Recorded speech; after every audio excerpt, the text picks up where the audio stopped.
It is 5:32, Tuesday, April 16th, 2024. We will do a roll call of the elected officials.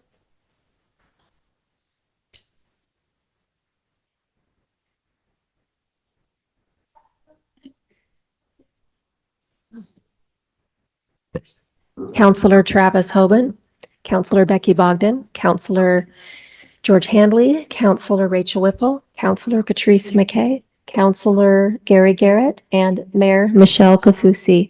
And we do have Councillor Craig Christensen on Zoom, so he will be involved in the meeting and voting. Today's opening prayer will be provided by myself, Catrice McKay, and then we'll have the Pledge of Allegiance by Councillor Rachel Whipple. Dear Heavenly Father, we are grateful that we are gathered today and that we have this beautiful city to live in and that we have its business to consider and the citizens to consider. And we pray that we can be guided in the decisions that we make and that it is the best for our city as a whole and that we are conscious of the citizens as individuals. And we say these things in the name of Jesus Christ. Amen. Please stand and join us in the Pledge of Allegiance. I pledge allegiance to the flag of the United States of America and to the republic for which it stands, one nation, under God, indivisible, with liberty and justice for all.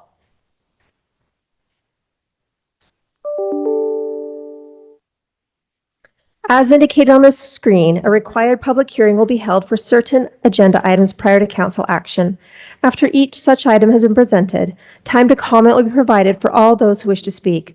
For items that do not require a public hearing, public comment will still be taken following presentation of the item, but will be limited to 10 minutes. At this time, up to 15 minutes have been set aside for open public comment period, which is intended to allow comment on matters that do not appear on the agenda. Persons who speak during this time to an item that is on the agenda will not normally be afforded a second opportunity to speak during the comment period specific to that item. During any public comment period, each speaker will generally be limited to 2 minutes. Due to noticing requirements, no formal action will be taken in the meeting on matters that do not appear on the agenda. Those with comments are invited to approach the podium. Those participating on Zoom will need to use the raise hand feature to indicate they wish to comment. The chair may choose to alternate between in-person and online commenters. Please begin your comments by stating your name and city of residence. You will have 2 minutes to speak.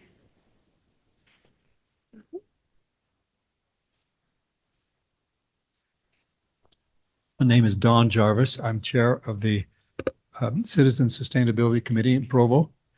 Agenda item number five tonight deals with artificial turf and landscaping rules for it. Artificial turf has some advantages, needs no water, fertilizer, insecticides, or mowing. Looks about the same all year long. However, artificial turf as yet cannot be made without the dangerous forever chemicals recently banned from drinking water by the EPA. These forever chemicals are technically polyfluoroalkyl substances abbreviated as PFAS. One might ask whether a lawn substitute could actually endanger our health. Answers to that vary, but the following has been reported. A recent USU study concluded that artificial turf is known to contribute large amounts of microplastics to waterways, while also leaching harmful chemicals, metals, and organic micropollutants.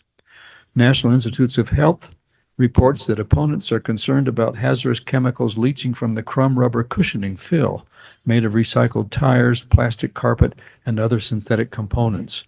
Numerous studies have shown that chemicals in artificial turf are known carcinogens, neurotoxicants, mutagens, and endocrine disruptors.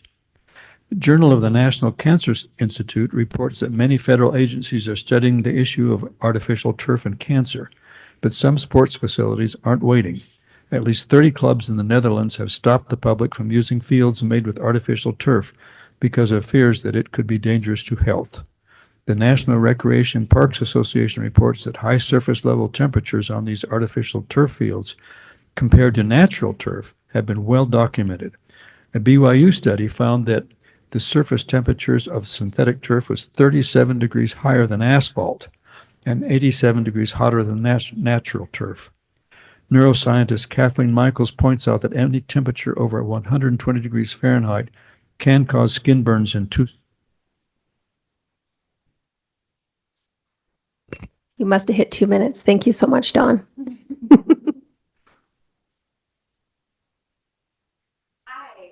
I'm Bonnie Hello. Schiffler Olson. I'm joined with by my son Ethan Barlow and my partner Christian William. We are all residents of Provo. City anti-camping ordinances across the U.S. are again a hot button topic as district court judges have been taken to task to redefine cruel and unusual punishment. This isn't being done to protect our Eighth Amendment constitutional rights, but to clarify just how far a city can go to incarcerate the unhoused and cycle them back out onto the street without facing litigation.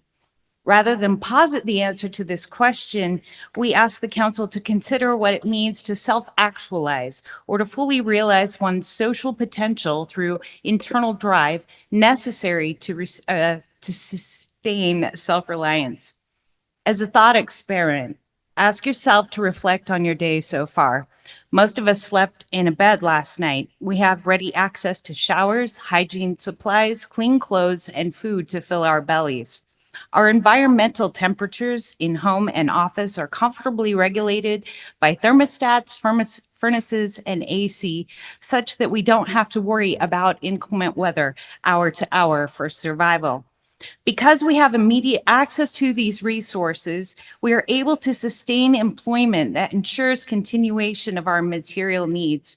We're blessed with the companionship of friends and family that cements our sense of belonging in the community. Each of these instill in us a sense of safety and security, free from harassment and the inherent danger associated with life on the street. Maslow's hierarchy of needs is a philosophy built on the premise that a person is capable of societal contribution and independence if their basic needs are unmet. This pyramid model is well known and embraced by those working in social services.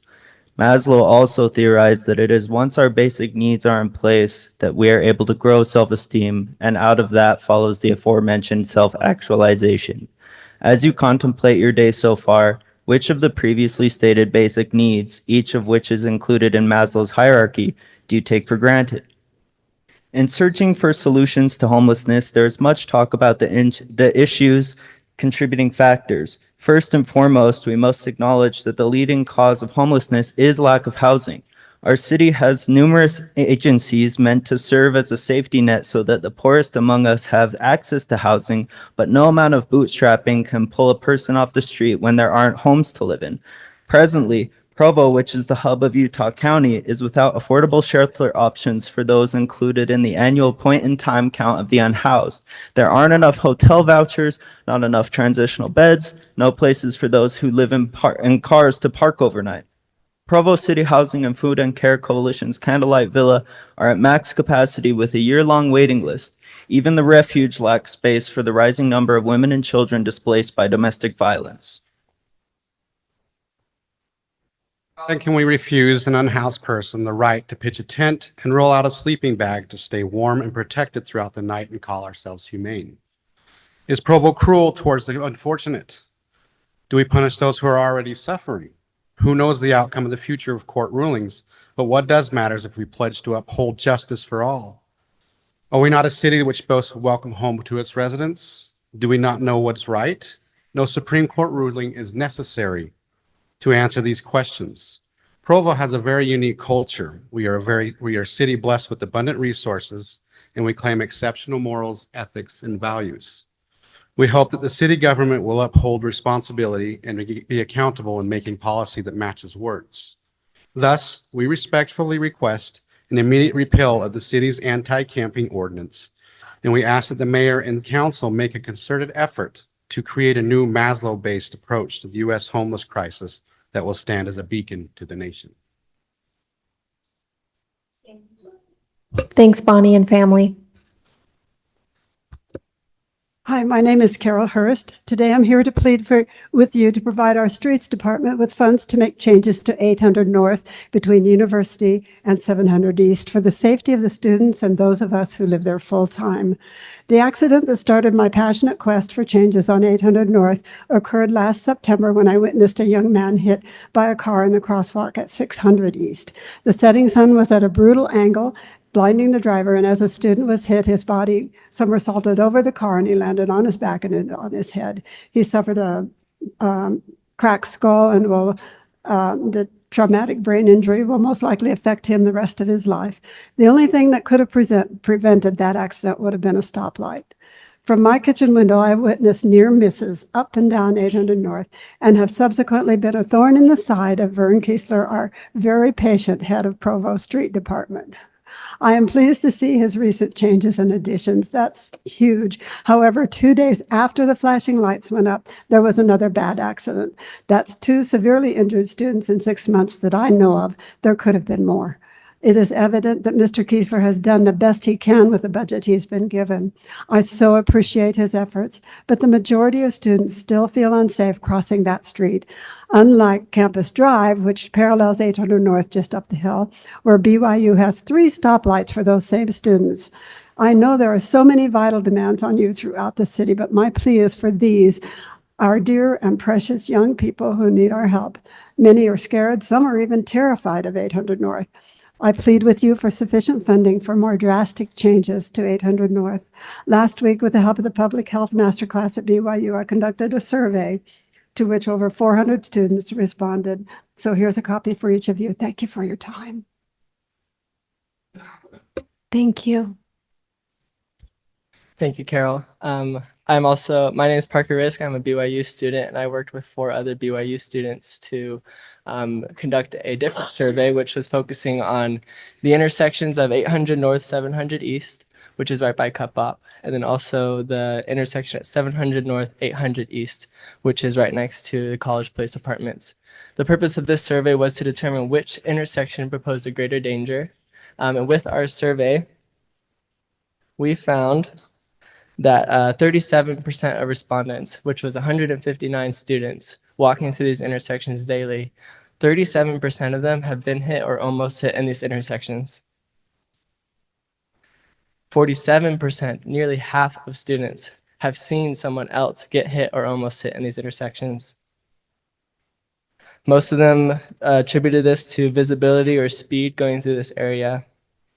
The most common asked for fix to these intersections was to add flashing signs that say yield to pedestrians at both of these intersections.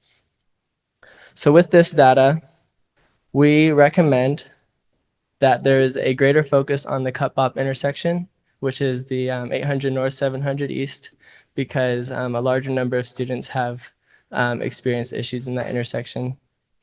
We also ask for flashing yield to pedestrian signs to be implemented. And with only 1/3 of our respondents saying that a stoplight would be necessary at the College Place intersection, we would recommend instead having flashing signs that say yield to pedestrians. And with that, I thank you for your time. Thank you. Hello, my name is Eric Chase. I live in Provo in the North Park neighborhood.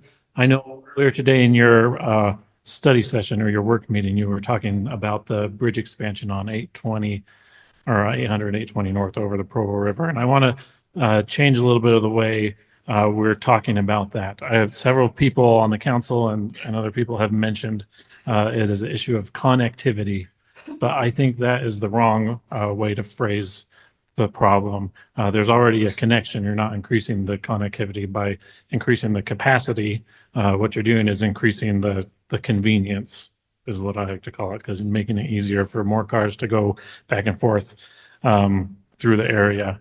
Another thing I want to make sure everybody understands is people, especially transportation planners, think of demand for car travel as completely inelastic, that you're not going to change how many people are. So, but in reality, what happens if you build a big road project like that is you actually increase the total traffic. So instead of just the 100%, you're getting 110% in the future.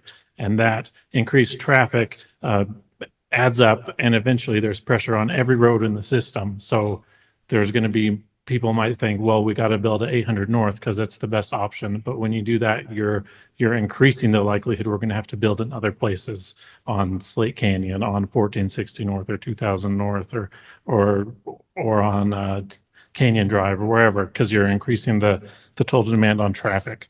You saw in the slides today, if you widen 800 North, you're going to be dumping over 20,000 extra cars a day into the downtown area, specifically on the 800 North south of campus that these other people have talked about already, the safety concerns there. You're 20,000 extra cars a day going faster through that area. I would, and all the other people in the neighborhoods there that have to cross that road multiple times a day, especially in off-peak. Thank you. Hi, I'm Annalisa Reed. I'm a resident of Provo and the Carterville neighborhood. I came because I saw a sign that Carol put up about the safety of 800 North. I'm currently an intern at Lehigh City working in their bike and pedestrian plan. I'm familiar with the best practices for a safe street. And I noticed on 800 North, I do not feel safe crossing. How are you? Sorry, I don't feel safe crossing 800 North. And the statistics from the U.S. Department of Transportation say if their car is going 20 miles per hour, they have a 20% chance of killing or giving a fatal injury to a pedestrian if they hit them. And at 30 miles per hour, which is just 5 miles above the current speed limit, which many students go 5 miles above the speed limit, you have a 40% chance of killing a pedestrian or giving them a fatal injury when you hit them. So I suggest to the council to, as we consider this street, to consider bike boulevards or separate and disentangle the networks of pedestrians and cars on this area because it's just not safe and we can't account for human error as well as those additional safety measures. Thank you. Thank you. Any other public comment? All right. Next, we have a resolution consenting to the mayor's appointment of the Public Works Director of Provo City. No? I missed the Employee of the Month. Hello, library. All right.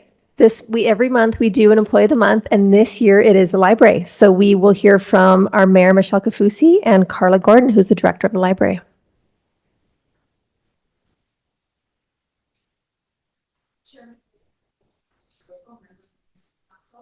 Privileged to honor an employee who has demonstrated exceptional care for an exceptional community. It is with great pleasure that I introduce Carla Gordon. Oh, you're right behind me. You're the first one that popped up. Really? Yeah, usually the directors are like, I'm staying back till she makes me come up. Our library director, who will be presenting our April 2024 Employee of the Month award to a remarkable individual in our library department. So, Carla, it's all yours. Awesome. Thank you.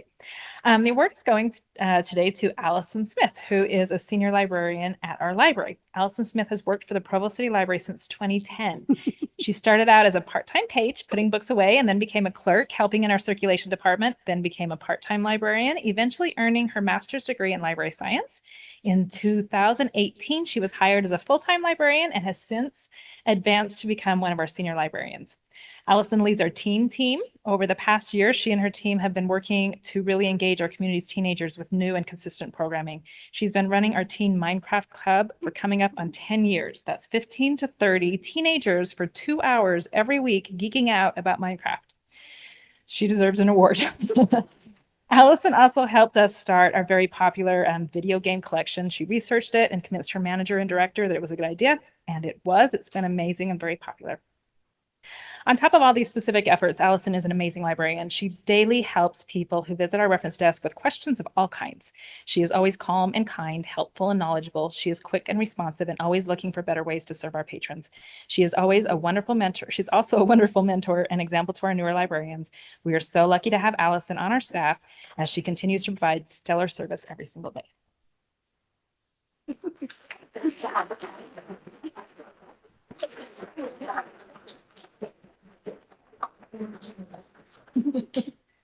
Hey, we're going to make you do a picture real quick.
All right, now we have a resolution consenting the mayor's appointment to the Public Works Director of Provo City, and now presented by Mayor Michelle Kafusi.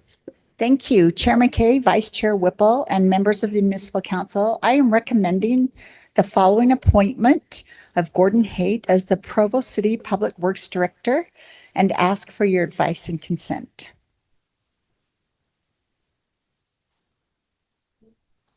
Any council discussion? Councillor Handley. Yeah, I'm thrilled with this appointment, and I think Gordon is exceptionally gifted and effective as a leader, and I can't think of anyone better. I can share that sentiment. We're very excited, and this is a great thing for Provo City. Anyone else like to say something? All right, we will vote. Councillor Bogdan. Yes. Councillor Christensen. All right, Craig, Do we have him unmuted? do you have you unmuted now? He is. Craig, this is voting for the appointment of the Public Works Director. Yes, sorry. No problem. Councillor Garrett, Yes. Councillor Handley, Yes. Councillor Hoban, Yes. Councillor McKay, yes. Councillor Whipple. Yes. So that is 7-0. Thank you so much. I'm going to just read a little bit about our new Public Works Director, just so that everybody knows how amazing he is and how excited and actually how lucky we are to have Gordon as our Public Works Director. I just want to start off by saying thank you to Provo City Council for unanimous support. It means the world to me, and I know it means the world to Director Haight. The Public Works Director is an important leadership role in the future of Provo. Public Works is the largest department in the city, including its divisions of water, engineering, and public services, which is street, sanitation, and fleet.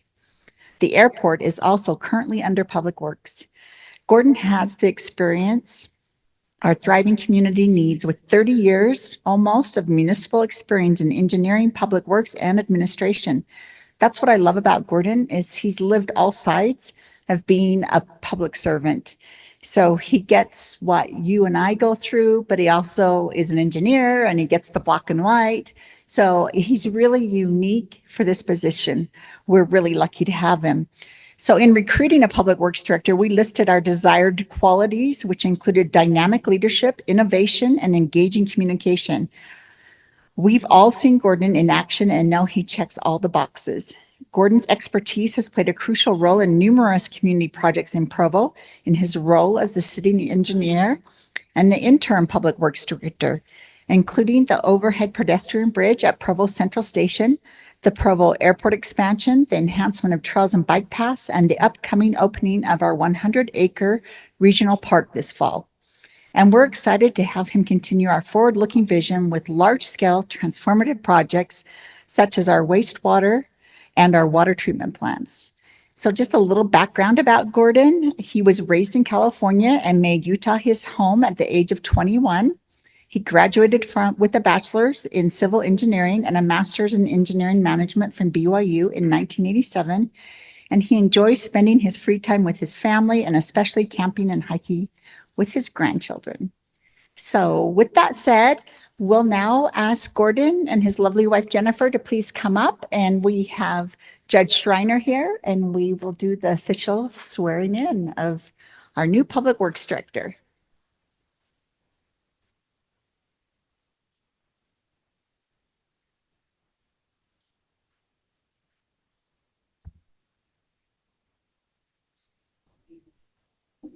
I,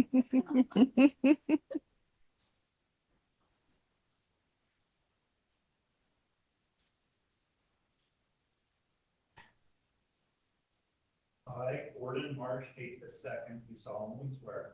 I, Gordon Marsh, 8th the 2nd, solemnly swear that I will support, obey, and defend. I will support, obey, and defend the Constitution of the United States, Constitution of the United States, and the Constitution of the State of Utah, and the Constitution of the State of Utah, and that I will discharge the duties of my office. That I will discharge the duties of my office with fidelity. With fidelity. Right.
So I asked Gordon if he wanted to say a few words, and he said, Mayor, if you make me. So I think he should.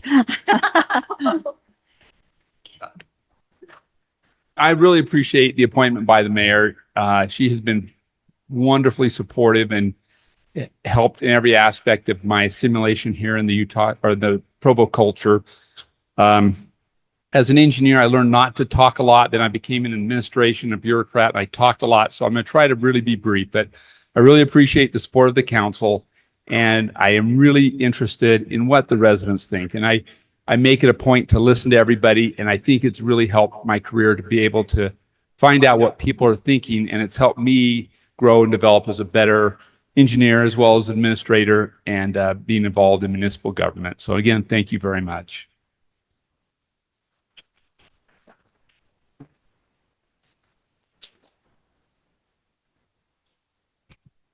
All right, next we're going to move on to implied motion on a quarterly report for the second quarter of 2024 ending December 31st, 2023. And this will be presented by John Borgett.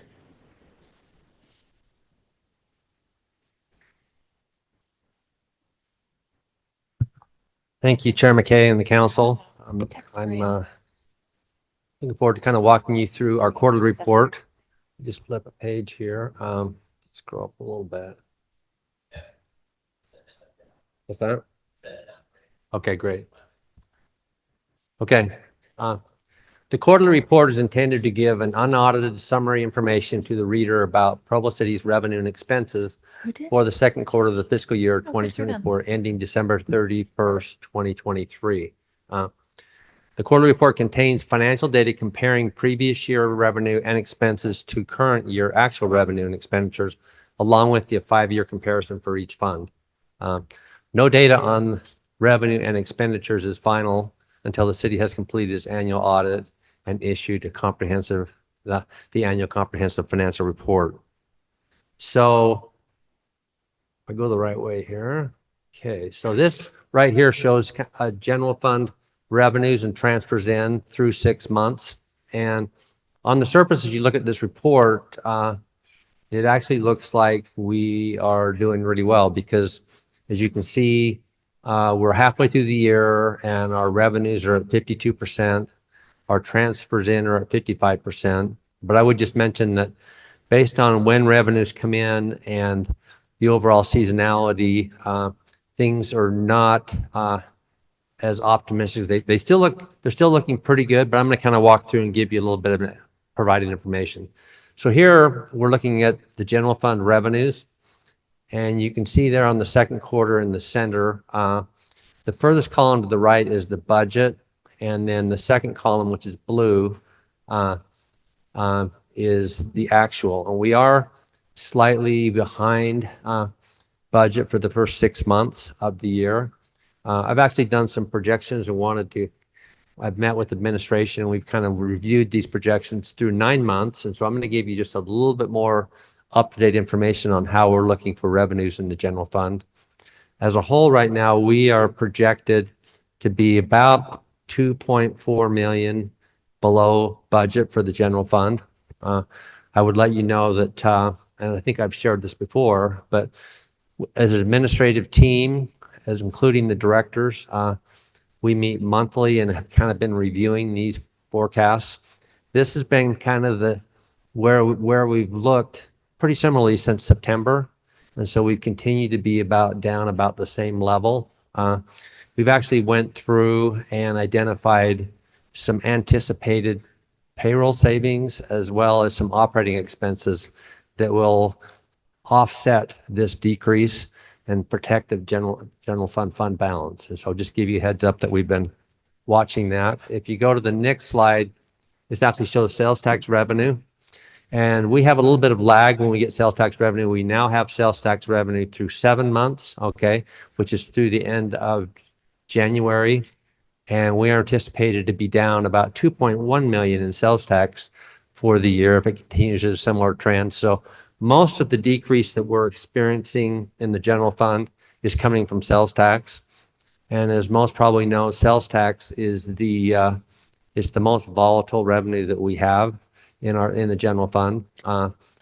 When things are great, we see really strong results, and when there starts to be any type of a slowdown, then we see a decrease. But I would just let you know that we've been watching and managing this, and as I shared earlier, we've come up with some solutions.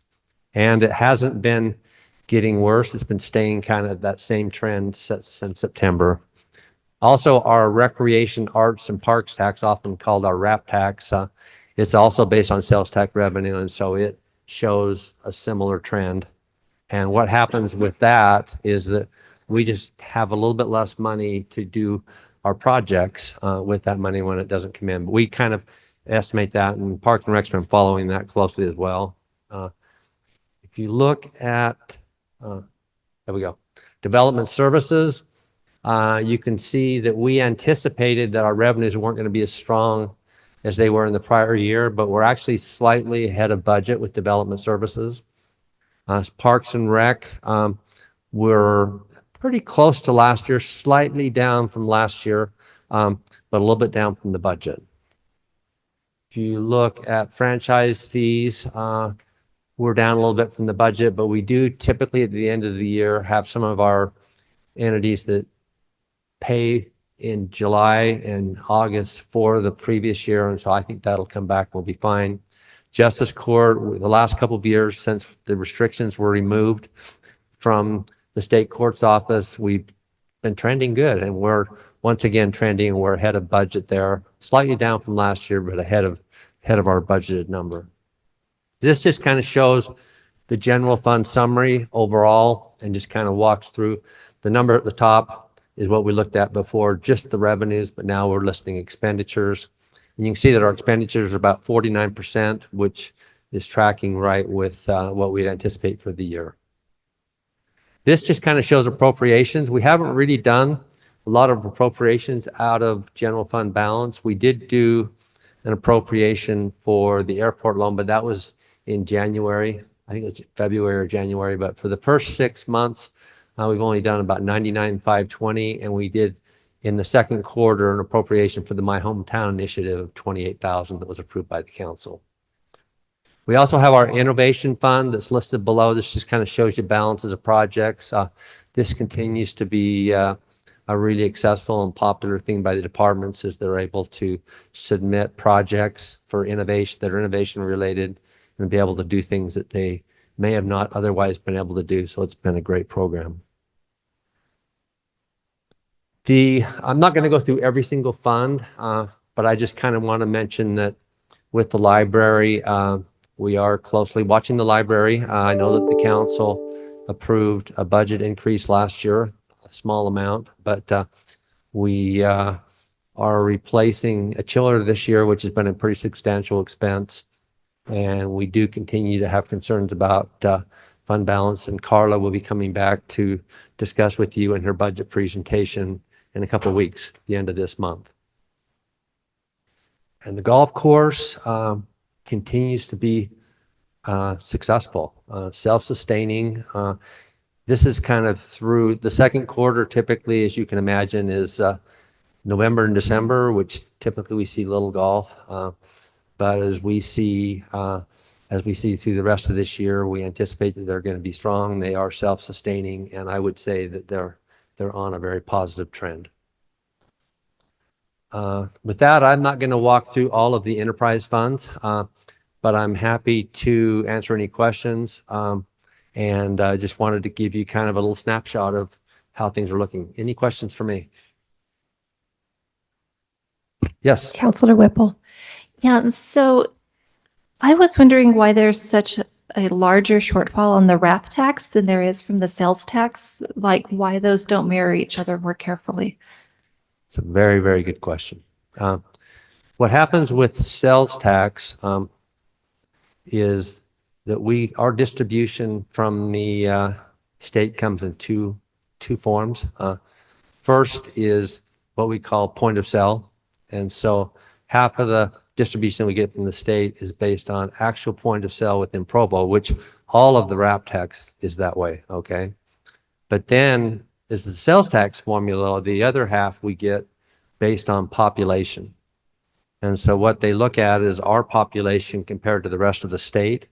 And then they take that half of sales tax been collected and they allocate that based on population.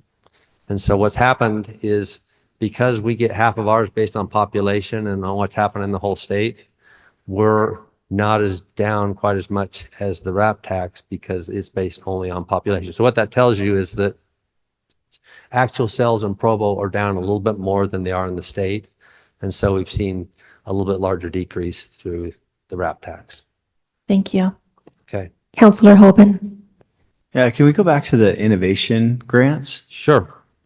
I think it was just a few pages back. So the, I'm trying to understand. So the amount award, so prior spending is what we've spent in the past on the grants. Those are the grants that were awarded in the past. Is that? Yes. So the amount awarded, that's the amount for each of these projects, that's the amount that was actually awarded through the process that they go through when they submit an application. And then what happens is we give them a period of time to spend.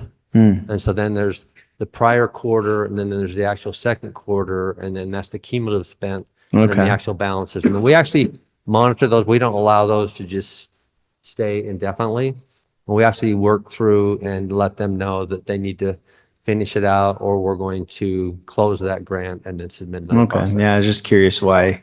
Okay. It was awarded but not spent, but just sometimes they don't. It takes a little bit of time as they're working on the project and going through the process. Yeah. Okay, thanks. Okay, good question. Anything else for John? Thanks for the update, John. And it's wonderful to hear that you've been watching this and found to make up the difference. Yeah, and I would just say the administration's been very supportive, and the directors have also had a huge impact. So thank you very much. Thank you. Next, we have an implied motion on an ordinance granting Central Telcom Services, LLC, a non-exclusive franchise to operate a telecommunications network in Provo City. And this will be presented by Nick Molstein. Or Brian. Or Brian. Nick had been scheduled to present this when it was originally planned to be on the works meeting.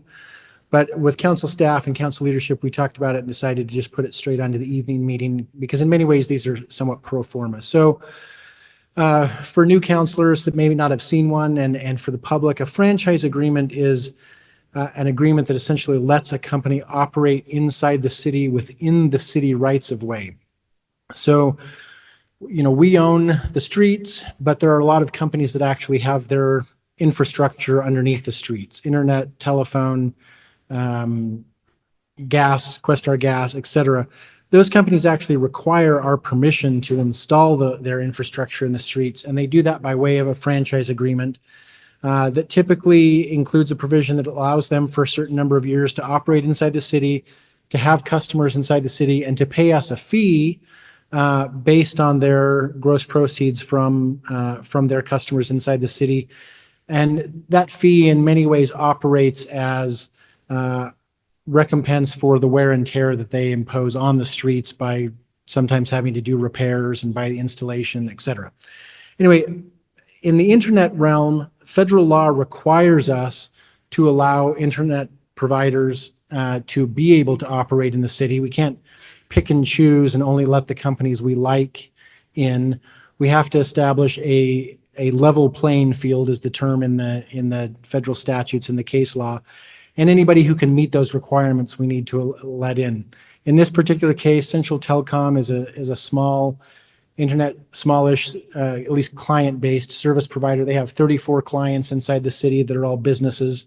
They're not looking to provide residential services or anything like that, but they just need this franchise agreement in order to continue to operate their facilities in the city rights of way.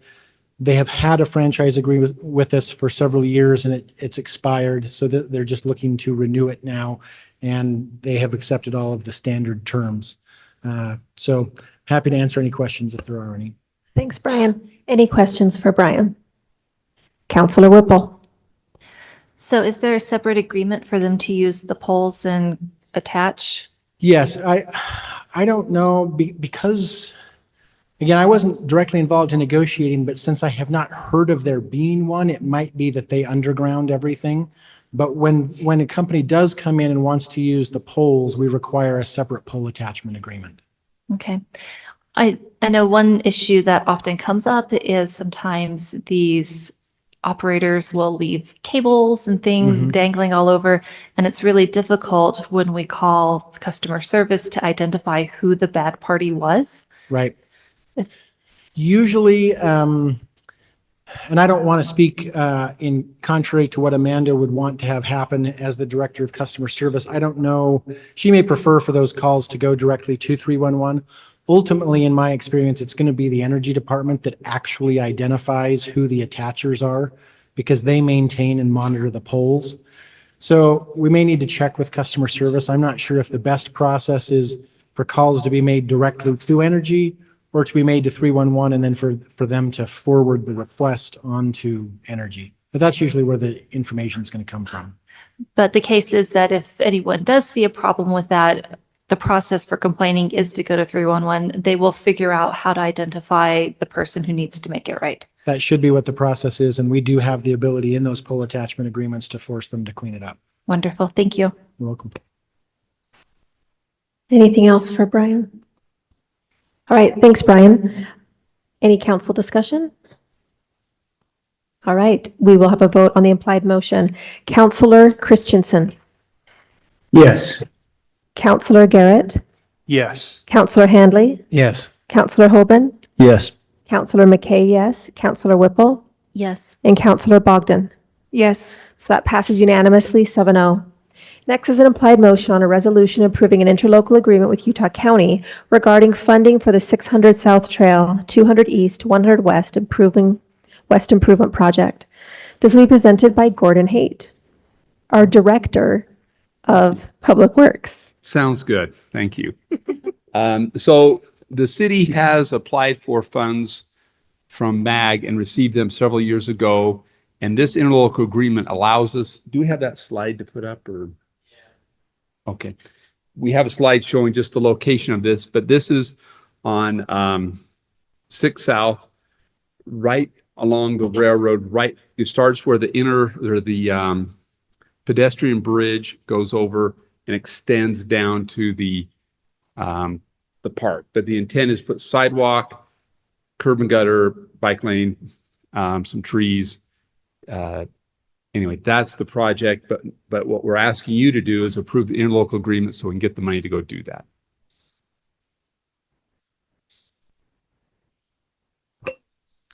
Sounds good. Thank you, Gordon. Any questions for Gordon? Councillor Handley. Yeah, I have a question that's come up in the conversation with, I think, were you with me when we did the tour of that potential connector with Springville Yes. through the Spring Creek area? Yeah, I went with you on that.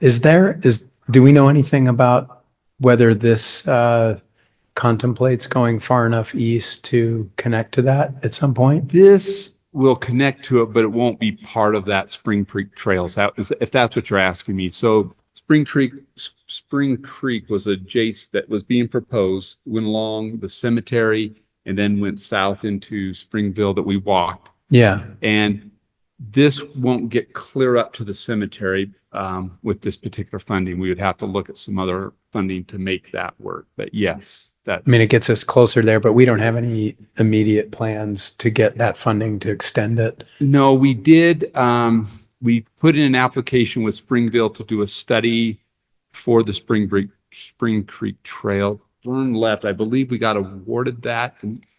And so Springville and us will be looking at a Spring Creek path between the two cities. But the first thing we need to do is go look at the right of way, what's available, and that study, I believe, is funded, not any improvements. Okay. That answered your question. Yeah, Logan Millsap, who was on that tour for the rest of the council, there's an opportunity here to connect Springville to Provo through a trail, which is very exciting. It would mean, people who either recreationally or commuting could completely bypass State Street.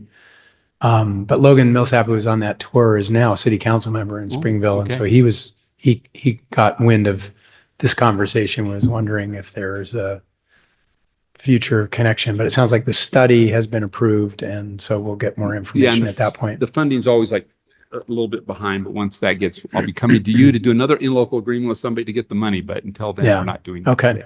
Okay. Thank you. Any other questions for Gordon?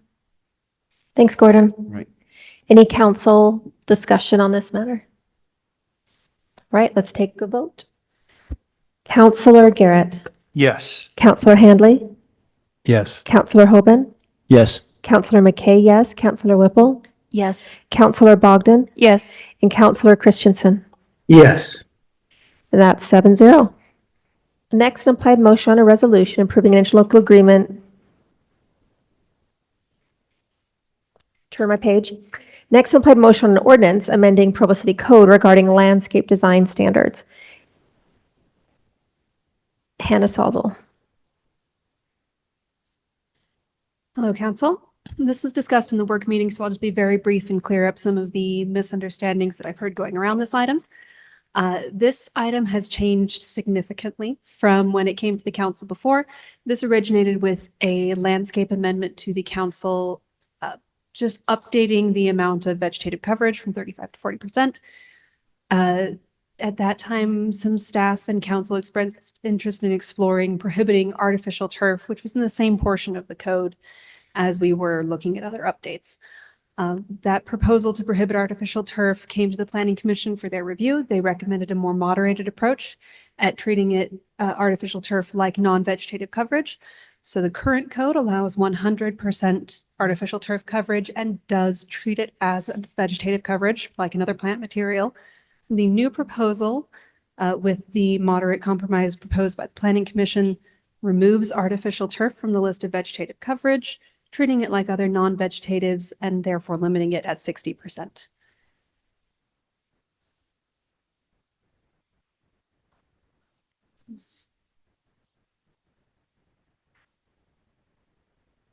You're awesome. Thank you. I'll be very brief with the PowerPoint, just hit some highlights. The other major point to clear up is that this amendment applies only to yards that are adjacent to streets. So your front and side yard, if you're on a corner, and to park strip, parkways, we use the terms differently in our code, just that strip between the sidewalk and the curb. It doesn't apply to backyards. It doesn't apply to commercial properties. This is looking at residential uses. And it still allows for the existing reasonable accommodation process for qualifying disabilities with ADA protection. We covered some of the environmental pros and cons of artificial turf in the work session, so I won't spend a lot of time on these. But they're here for a moment if people would like to skim them. Here's the exact text, fairly straightforward, exactly what I've been summarizing. The only difference is in parkways narrower than 4 feet. This amendment was proposed as permitting artificial turf in those areas without restriction because other non-vegetative coverage is also permitted without restriction, just keeping to the same consistent logic. And in park strips 4 feet and wider that are more ideal to support larger beneficial plants, it would again be treated like a front or side yard with 60% coverage, consistent logic across the board, with the addition that outdoor carpeting is prohibited, which was already the case for front and side yards, just extending that to park strips. That is the essence of the amendment. Any questions or concerns from council? Thanks, Hannah. We'll just see if there's any questions. I think Councillor Garrett? Yes, in the work session, Hannah, we also talked about residents who may currently have artificial turf in their yard. What would their situation be? Yes, that would already be grandfathered in. Anything put in place before the code change wouldn't be forced to remove or Isn't anything affected like by that. the new ordinance. No, only new installations from this point forward. Thank you. Thank you for clarifying. Councillor Whipple? So looking through on base at our packets, the ordinance language that was in the work meeting is the one that allows the artificial turf to be treated like rocks or other thing. But the one that's with our council meeting tonight simply prohibits the artificial turf. Oh, that's odd. Let me wait. Did Okay. you just barely upload that? Yeah, I just You opened just it. accessed it. Yeah. So Hannah contacted me during the work meeting and sent me some alternate language in case there was a motion made. That is in the council materials as version 3, but version 2 is the version that you're actually voting on absent some other motion. Okay, thank you. I was just wanting to understand why we had a couple of different ones in there. Yes, there were some who seemed to express some interest in prohibiting it overall, so we came ready with both versions, whatever the council decides. Excellent, Thanks, thank you. Hannah. Any other questions for Hannah? Okay, thanks, Hannah. We are going to show a short video as part of the presentation. A citizen contacted me, and this is a local landscaper with many degrees, design, I don't know what the technical term is of people who are horticulture, I don't landscape architecture. But she couldn't attend, but wanted to take some comments. And as an expert, I thought it was appropriate for our information. So we'll play the video. Hello, my name is Daryl Lindsay. I'm a sustainable landscape designer and the founder of Yard Farmer, which is a sustainable landscape design studio here on the Wasatch Front. Thank you very much, Catrice McKay of the Provo City Council, who asked me to film a quick video with my thoughts on artificial turf, since you're meeting to discuss landscaping measures, restricting or perhaps prohibiting artificial turf in the future in Provo City. Thank you very much for the opportunity to speak. I would have attended in person, except I am currently in a work meeting as you are watching this. I will be very quick. Thank you for your time. I really want to express the negative feelings that I have for artificial turf and why I would never install it in one of my clients' yards, nor would I recommend that a homeowner use it. A homeowner typically, let's say, would switch from Kentucky bluegrass to artificial turf because they're hoping to have a lower maintenance and lower water landscape. But what they're quickly going to find is that it's really neither of those things. And it doesn't save a lot of other energy either, because that property, the ambient temperature there is going to get significantly warmer once artificial turf goes in. Artificial turf is hot. Same thing with xeriscaping or rocks, right? We're heating everything up and therefore stressing out the trees and plants nearby, which we will then need to use more water for in order to keep them alive. Beyond that, air conditioning bills are also going to increase as the collective temperature of the property and other properties using it get warmer. This contributes to something called heat island effect, which is a documented phenomenon in which cities are 7+ degrees warmer than their rural counterparts because of the lack of organic matter here. And artificial turf sure isn't organic matter. Beyond that, I think it poses some really concerning health risks for people as well as the environment. So we know that artificial turf, it's plastic, right? And you're hearing about microplastics a lot, at least I certainly am, on the news and online. I'm sure you are as well. Think about this artificial turf heating up constantly in the sun, slowly breaking down over time. And then anytime it rains, or heaven forbid, we have to dump water on it, we have to turn on sprinklers to keep the artificial turf cool, because unfortunately that's one of the recommended ways to keep artificial turf cold is to irrigate it, which is crazy. That water is then going to send those microplastics and chemicals into our greater watershed, which does pose environmental harm. And there are multiple studies citing the chemical makeup of the rainwater that's running off of turf. I will link them in order to have you review those. But they're basically finding that this water does contain potentially harmful levels up to, I believe it was 100 micrograms per liter of PAHs and PFAS, which are forever chemicals. Don't love that. And then at the same time, think about other health risks that involve infections, staph infections, bacterial infections, because artificial turf is much more abrasive than grass. And so a child playing on that lawn is more likely to scrape themselves and actually hurt themselves than if you fell on Kentucky bluegrass, for example. And there could be bacteria hanging out and waiting there because pets and other animals are also on this and also using that space, for waste. So I think we can really do better in a lot of ways. And it's important to note that this is not one or the other.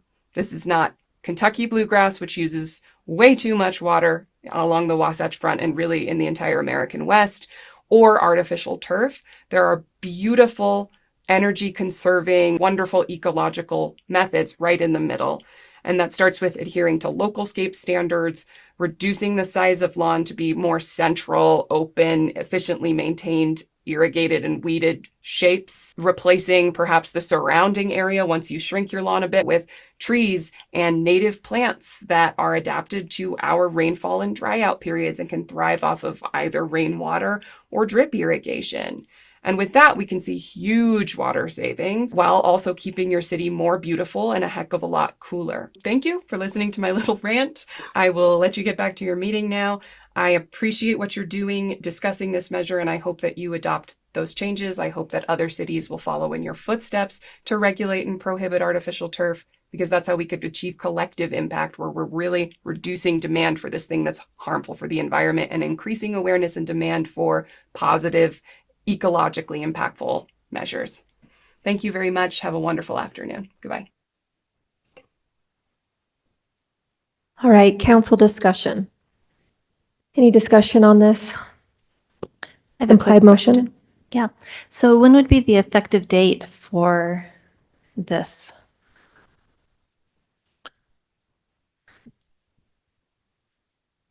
Whenever the council adopts legislation approving any sort of measure, that's the effective date, unless there's something in that ordinance that states otherwise. Okay. There's usually a little bit lag before we get it published in the code, but it would be effective tonight if we voted on it tonight.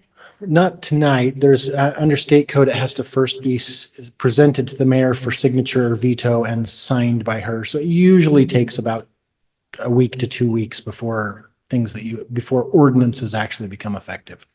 Thank you. Thank you. Any other questions? Discussion? All right. Well, I would like to do a substitute motion. Okay, what substitute motion? My substitute motion would be to do the version of the ordinance that completely bans the artificial turf grass. Could we show that on our screens? Thank you. So that would ban it for both the residential front and side yards in code section 15.20.060, and it would also ban it in the parkway design standards 15.20.120. The reason that I'm doing the substitute motion that we accept this version instead of the one that was noticed is because this is the one that had the support of all 4 of our city departments that weighed in on it. And this was their recommendation that they'd originally given to the Planning Commission. And based on their expertise, that is in their different fields, as well as their knowledge of the particular needs of Provo City. I feel that this is better for our city. Okay, is there a second for the motion?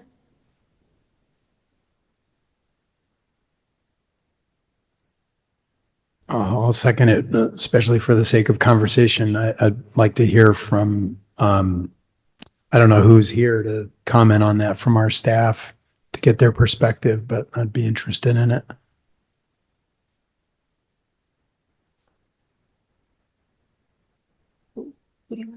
Well, I don't know who's here who could comment on it. I guess Mr. Pepperoni or Mr. Robbins. I don't know. If you were part of that original opinion. Yes, I only speak for Development Services, obviously. We were worried about the heat island effect and how it ends up or can impact or kill trees or other vegetation in the yard, which seems counterproductive and counterintuitive. We definitely do have a heat island effect issue in Provo. You've seen in the past some of the maps that we've produced showing vegetative coverage in the areas of the city that are more shaded and cooler than others. It is an issue in the city and something we'd like to continue to work towards reducing. And the artificial turf just heads us in the wrong direction. So that was Development Services position. Thanks, Bill. Oh, Parks, we get Parks and Rec too. Doug Robbins with Parks and Recreation.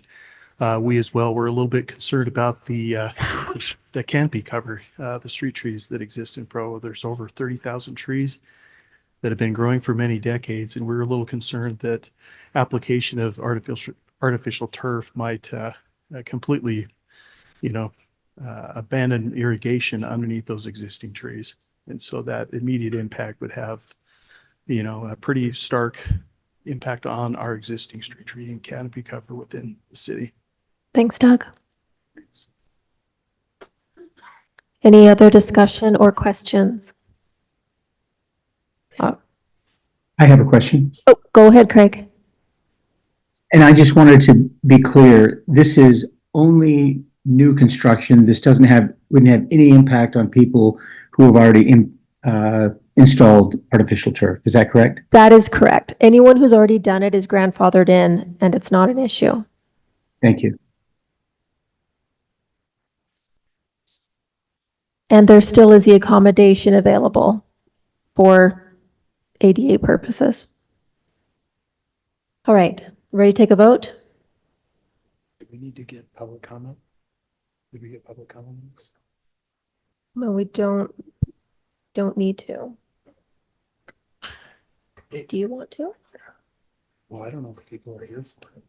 It's not a public hearing, so public comment's not required. Traditionally, we have allowed public comment. I can't remember whether we did that before the substitute motion, or if there hasn't been public comment at all, then we typically do open all items up for public comment before the vote. Great. Any public comment on this? Anyone's welcome to come up and give their comment. Don't all run up at once. Okay. All right, we will take a vote on the substitute motion. Councillor Handley. Yes. Councillor Hoban.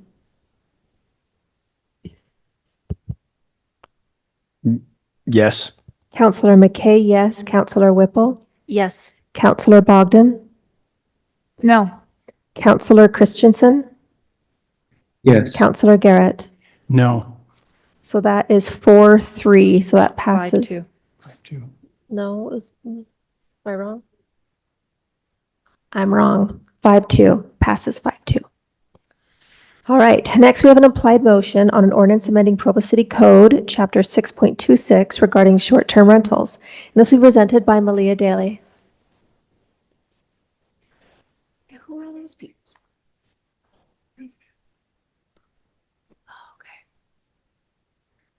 Hi, everyone.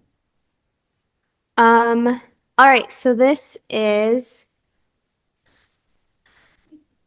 the final passage of our short-term rental ordinance that we've been working on. So it's actually at chapter 2.6 and then creating 6.27. So that's wrong, but that's okay. So if you remember, we've had a couple meetings on this before. This is just the final thing. So I'm just going to review. We did have two changes from the March 19th work meeting, and then I'll just review over again what we're going through. So here in Exhibit A, this is one of the changes that we made that you haven't seen.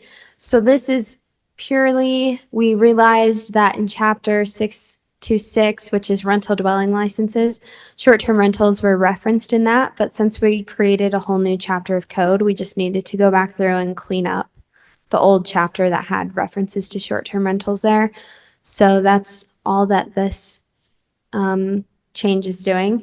So then if Michael, if you want to scroll down, just to review kind of what this section does, if you go to 62707,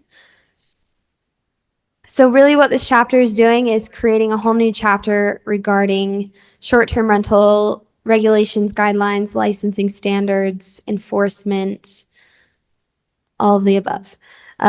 Included in that is also a new thing that we added, which is hosting platform responsibilities. So this is a way to help the city staff work on enforcement of short-term rentals as they're limited by state code in various different ways. So we took this from other cities that have similar code.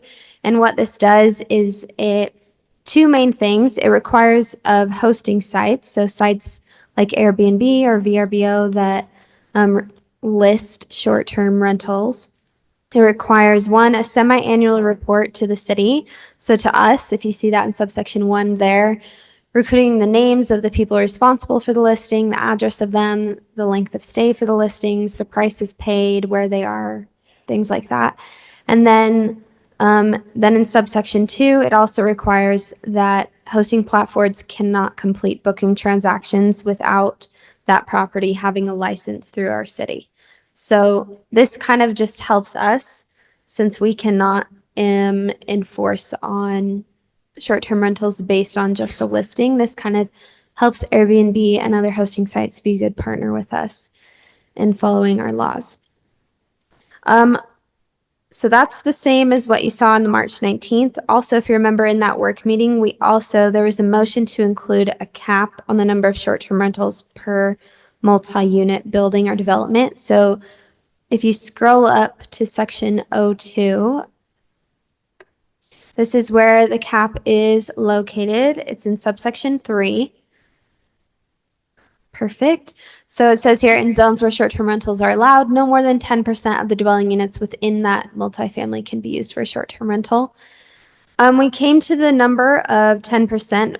Council staff, Michael actually did a lot of research in other cities that had similar caps in multifamily buildings and kind of saw how they got to those numbers.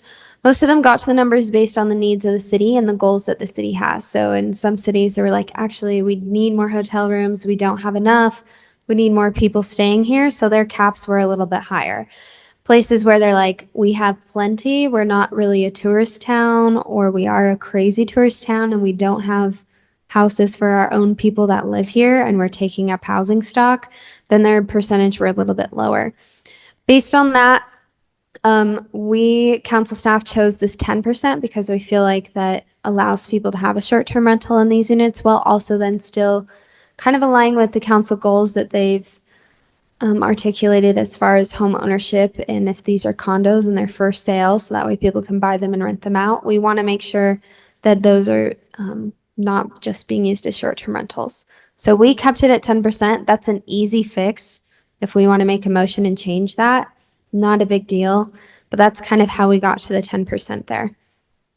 And then that is all the changes we made and just a quick review of this ordinance. Thank you so much, Malia. Are there any questions for Malia?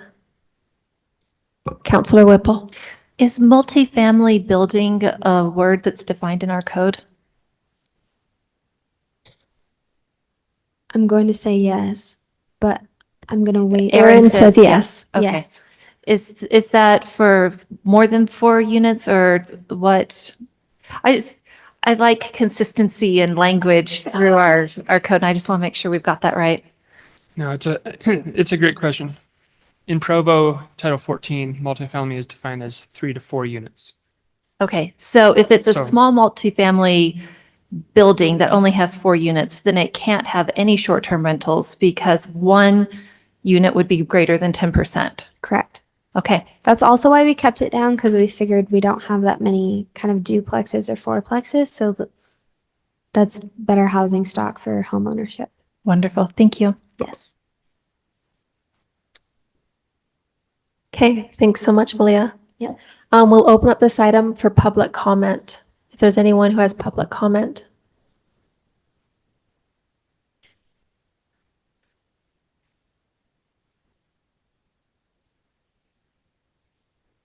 Sharon Mehmet, Provo resident. And I apologize that I haven't had time to read the amendment, but I have heard from neighbors in the past who aren't excited about these short-term units. And so I wondered if somebody could clarify for us if there's something in code that you've called out multi-dwelling units, but what about residential areas in general? Is there something that says just 10% of a neighborhood, or is there something that that possibly would require that the owner of an Airbnb would be a local resident somewhere so that I have somebody I can call when the party house is getting out of hand?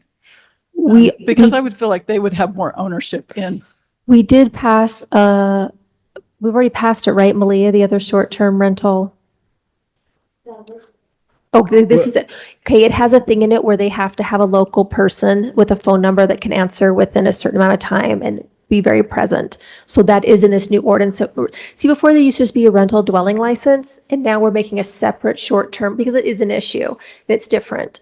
And as far as single-family homes, there are very limited places in Provo where you could legally have a short-term rental. So we didn't call out single-family homes because the bigger issue is all downtown areas where they can be legally. Okay. Legally. Okay. So call us on the illegal ones, but legally you can only have them downtown in the same places you can have a hotel. So single-family homes, there's a few of them, but there's not a lot. So it wasn't something necessary to legislate on. The issue we were having is that, for example, a new condo building was built and it quickly became 70% short-term rental. And condos are rare. They're such a rare event, right? We don't get enough of them in Provo. So that was upsetting seeing that it quickly got bought up and people paid a lot more for them than was expected because they used them that way. Okay, and so simply something in code that would educate people, who do I call? You're saying there's a number of a local person. Am I calling that person directly or am I calling 311? I think 311 will deal with it because they'll have the license and access to it. Thank you. Thanks, Sharon. And that's your local rep right there. Scott Johnson is our enforcement officer and he's awesome. Well, he's the enforcement director. Okay, any other public comment? All right, we'll move this item to council discussion.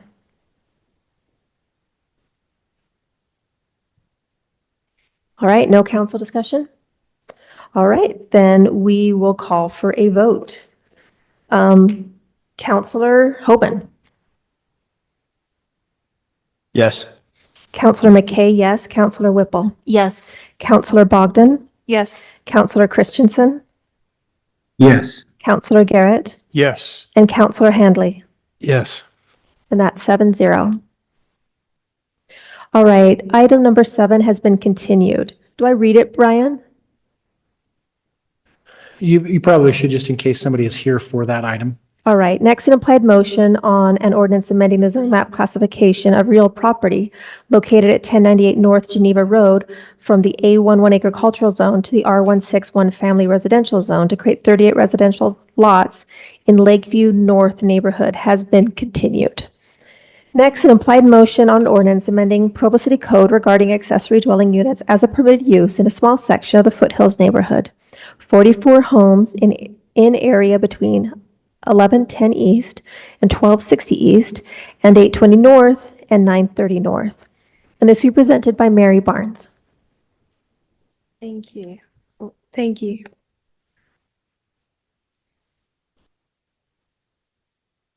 All right. I mean, you guys saw this earlier today. Yeah, So- you can be brief, Mary, Yeah, and then I'll be we'll brief. ask you questions. Okay, sounds good. So, like you said, this is for those 44 homes within that small section of the North Foothills neighborhood. There's the context for anyone who's here for this in the public behind me, right east of Kiwanis Park. There's the relevant code just simply stating that an application for an ADU overlay for multiple homes requires signatures for at least 66% of the subject property. So property in red there, and then also immediately adjacent residential properties, which are the properties in blue on this slide. The applicant was able, so essentially all this slide is saying is 39 signatures were required to meet the requirements in the code, and the applicant provided 40, and actually yesterday provided one more, so that's a total of 41 or 69%. There's some reasons for the proposed amendment that I already went through from the neighborhood meetings, things like earning passive income, increasing number of owner occupants. That's from those neighborhood meetings. And then from the general plan, it meets at least two goals of the general plan and provides housing options. From the planning commission meeting, majority of owner occupants have indicated they want this ADU overlay within the subject area, things like that. And then some additional impacts. I went over this already during the work meeting, so I'll be really brief. But oh, you did ask how much a special use permit cost, actually. So let me slow down a little. So just to explain it, if an individual with just their house wants to get an ADU, they'll have to, and they don't have an ADU overlay, they have to apply for a special use permit, which costs $100. And they have to get signatures from 66% of their immediately adjacent neighbors and then meet all of the requirements listed on the left side of the screen. If a home is within an ADU overlay, they don't have to pay that $100. They don't have to get signatures from their neighbors, because the idea is they've already kind of gotten those signatures, and they still have to meet all of these requirements on the left side of the screen.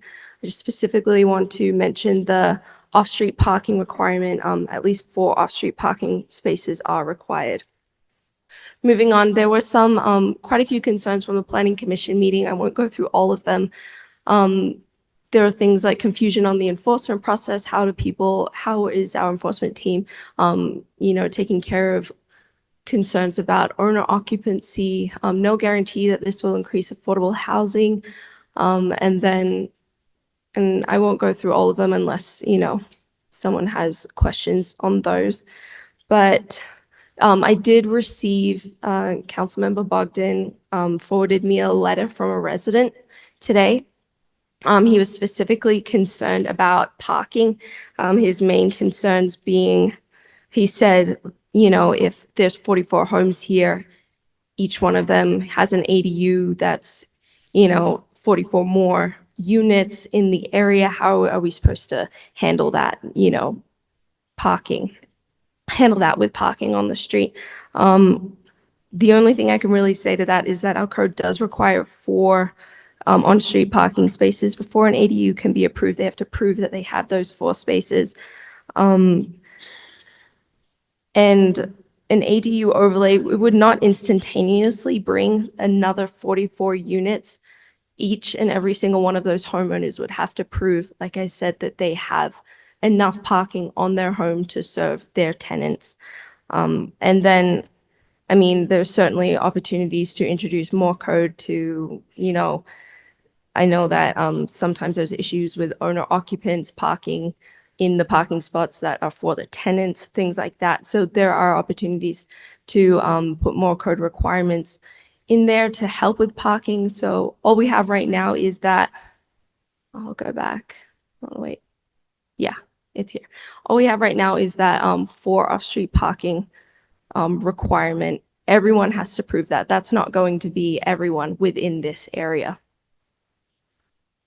And then I did include the owner occupancy, the definition of an owner occupant, because that has been such a controversial topic in the past with these ADUs, and we can go through that as well if you'd like. We kind of already talked about it earlier today. Finally, staff's recommendation, we are recommending approval simply because the applicant has met the code requirements. The majority of owner occupants in the subject area are in favor of this, at least evidenced by their signatures, and it will help to meet the goals of the general plan. And then there's that new ADU map that would be changed with approval of this ordinance text amendment. Oh, and the Planning Commission did recommend unanimously, approval on this in March. Any questions? Thank you, Mary. Any questions? All right, thank you. Yeah. We'll open up this item to public comment.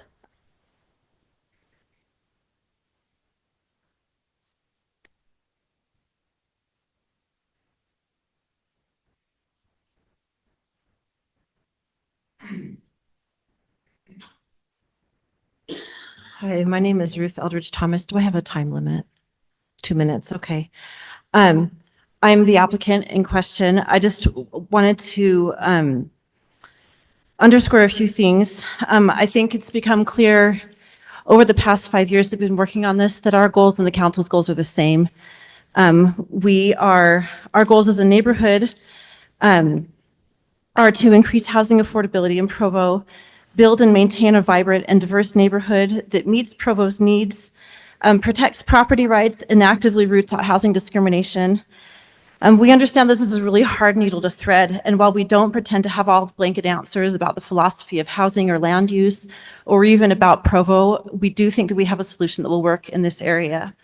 I've sent you an email with the long reasons why we think that's the case. One of that, which is that we're compelled by our own experiences as homeowners and also a house-by-house survey of this land. And speaking to the last issue that Mary brought up, for example, I can tell you that of the 44 houses that would be eligible for ADUs in this area, 20 of them are on slab foundations and built end to end with less than 10 feet on either side. So the idea of turning those properties into ADUs it would be a very, very high investment. And I would question the cost effectiveness as an owner of one of those slab foundation houses. It's also no secret that there are plenty of ADUs in this neighborhood as it stands. I counted 11 occupied currently with no problems, owner occupied ADU units, and 6 that could be feasibly converted in the next 1 to 3 years. Each of those are not units that have ADUs already. Those are units that have basements that would require significant plumbing, heating, HVAC, and other code things, not to mention exterior, digging out of exterior things. Thanks. Yeah. We have some questions for you, Ruth, if you don't mind. Councillor Gary Garrett has a question for you. Hi, Ruth. So of those 20 units that you say currently have an ADU, do you know how many of those would be legal under the, we don't have an overlay right now. How many are housing family or maybe an elderly resident who's housing someone else? So there are 20 slab foundations that couldn't have ADUs. There are 11 ADUs. Okay. There are 11 that I counted that are owner occupied with active ADUs. Several of those are already legal under various, as I mentioned this morning, there are 4 different codes operating in this 44 land house space. So several of those are legal. And the ones that are not legal are seeking to become legal through this process and have been either were previously built in the 90s when they were legal or have been built up to standard codes. Another thing that we're dealing with is kind of this prisoner's dilemma of everybody knows they're kind of operating in a gray space. And so there's no way for us to really effectively ask for code enforcement on investor properties and egregious over occupancies that are a problem in ADU zones and outside of ADU zones all over the city. Great. Thank you for clarifying. Any other questions for Ruth? Okay, thank you. Thanks. All right, any more public comment? All right, we'll open this item up for council discussion. Any discussion on this item? Counselor Whipple? Yeah, I find it both inspiring and appalling that you've been working on this for 5 years. You know, that you had this much dedication, that this was so necessary, and that you were advocating for your neighborhood, but also that we kept moving the goalpost on you and changing things. And I'm just very sorry that it was so awful that we made the process worse for you. And I really, really appreciate that you stuck through it. And I sincerely hope that the fruits of this will be good for your neighbors. Thank you. Any more comments? Counselor Handley? Yeah, I'll just echo some things that and Counselor Whipple said, and thank Ruth for your email. I hope all of you had a chance to look at it. It's as well summarized as anything I've seen, and it certainly gets at the heart of what I think is unique and important to recognize about the nature of this particular neighborhood and how they know themselves. They know their streets, they know their houses, they know their parking. And she addresses just about every issue you might want to get more information about in that email. So I know it was sent while we were in the other meetings, but I hope you had a chance to look at it because I think it really helps to address any questions you might have. And I said this earlier in the work meeting, but I too, share admiration for Ruth and the neighborhood's patience with this. And I'm eager to pass this tonight and let them move forward with what they want to do with their neighborhood. And I think they have good reason to believe that it will be successful in their neighborhood, given the special nature of the problems they've had there and the very close by neighboring example of the Tree Streets, which was championed. This issue of owner-occupied enforcement was championed by that neighborhood in order to essentially diminish as much as they could the number of predatory landlords that were coming in and over-occupying territories. And even though there's a drumbeat of some of those problems that haven't entirely gone away, I've lived there for 26 years, and even the people who championed it may not necessarily be in favor of ADUs everywhere in the city, but they will tell you that that neighborhood has stabilized and solidified homeowner occupancy over the past 20 years in a way that's been very successful, and they've never petitioned to have that overlay taken away. And I think Mr. Johnson would agree. I know Mr. Pepperoni's mentioned this to me many times, that enforcing on home owner occupancy is a lot easier because you don't have to go door to door knocking on the door and, count on whether or not somebody at the door is actually a reliable witness and all of that. And this is a much easier tool for this neighborhood to secure these kinds of problems. So I really hope we can support this neighborhood and pass this tonight. Thanks. Counselor Garrett? We hope that most are aware of priorities that we've set as a council this year, one of which is to increase homeowner occupancy. It is something that we suffer with as a community, where we have only 40% of the homes in our city that are homeowner occupied.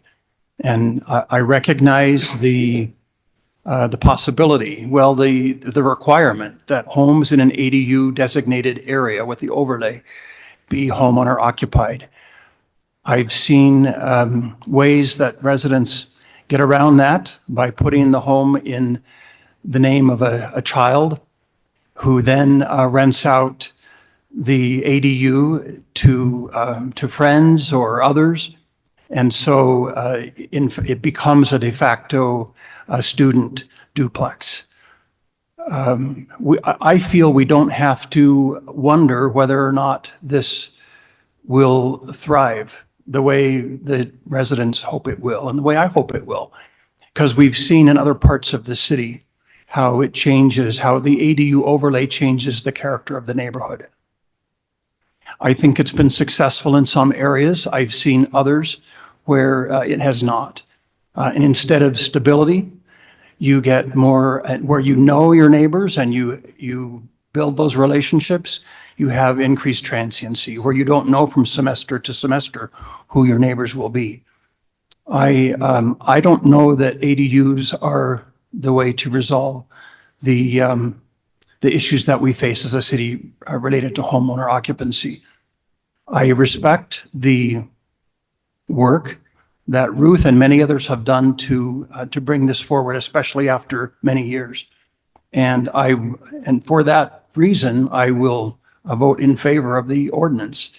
It's what the neighbors in this community have wanted. And as much as we in our neighborhood have wanted to control the makeup of our neighborhood, I respect others who would like the ADU overlay. But I did want to express at least my feelings about the ADU overlay and how I feel it does change the character of a neighborhood. Any other comments? All right, we'll take a vote on the implied Please. motion. Please, Yes, Craig, go ahead. can I just weigh in as well? I too share concerns about ADUs, as I've shared in previous city council meetings. The zoning commission had a portion in their response to this issue. They said the Foothills neighborhood will be a pilot program of sorts in terms of whether this is something that should be expanded through Provo. And my concern is that the unintended consequences of ADUs. I know people are quick to say this helps people afford homes, and they completely ignore the fact that when homes become ADUs, they also become investment properties and become more expensive, making it out of reach for some. And so it's not a one size fits all, or it's a one size thing. We only the one side and not both sides of this issue. I also would have to acknowledge, as Gary pointed out, enforcement is extremely difficult. Bad actors can severely affect neighborhoods. And we're increasing yet again more rentals in Provo. Rental to homeownership is an unsustainable pace of 9-to-1. And creating more rentals is not helping us with homeownership. Now, some would say, well, it makes it possible to live there. But again, we're creating more rentals. I don't see ADUs as a long-term benefit to the city. To me, this isn't a neighborhood issue. To me, this is a Provo issue. And so from my perspective, I'm looking forward to us having more discussion about ADUs and revoking the pathway to ADUs, because I think it creates much more downside than it does upside. And so I'm not supportive of this type of approach to ADUs. I do acknowledge the good work that has gone into people following this process and this neighborhood going through the process it has. And I would be very concerned if this was a pilot of things to come. Thanks, Craig. I do echo Craig and Gary. Their words were thoughtful, and I share their same concerns. Any other comments? Councillor Bogdan. I would echo those concerns as well. I have deep concerns of ADUs and what we have seen them do to the city. Councillor Whipple. Yeah, I have 2 points. One is that we have created a process which we've changed a few times, and the applicant has jumped through all of the hoops that we have given her. And I think it would be extraordinary bad faith for us to not respect that she did everything that we told her to do and deny the application, even though she followed all of our procedures. That's my first point. The second point is that I don't know how many of us on the council live in neighborhoods that have ADUs. I live in one of them. George, do you? You do not. Adjacent. It's great. And I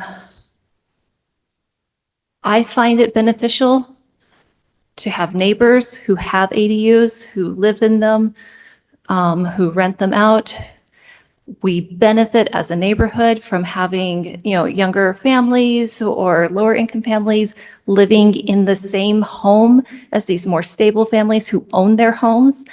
It is a huge benefit. And I would hate to think that we are voting out of fear for something when it's not actually our experience. Whereas I'm here with it, with my neighbors, and it's good. And I can speak from our experience that this helps our neighborhood, that it increases stability. And I live in a neighborhood that has relatively little home ownership. And it's helpful to have these ADUs because there you can have owner occupants.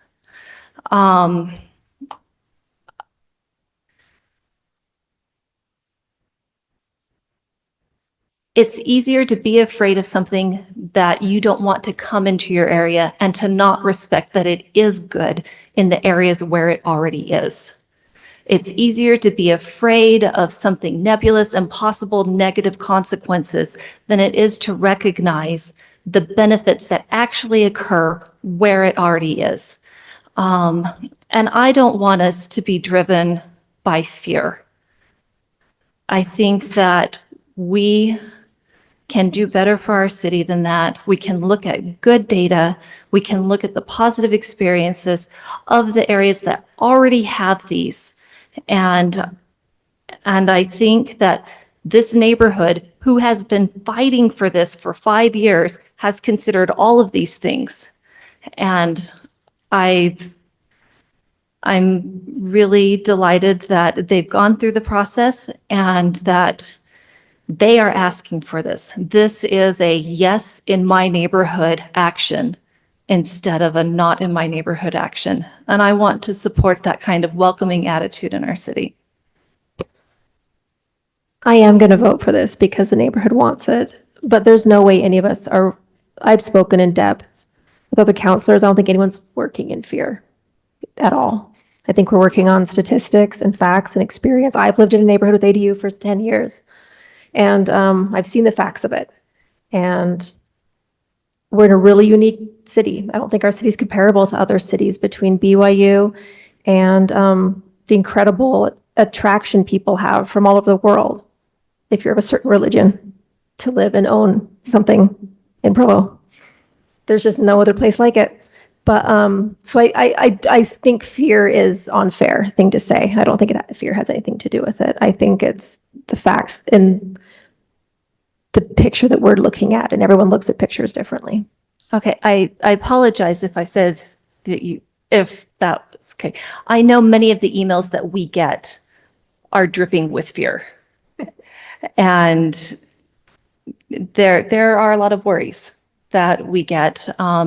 And many of the people who do write to us have not read the same studies that you have. And so they're often more emotional based rather than fact based. We get a lot of emotion, guys.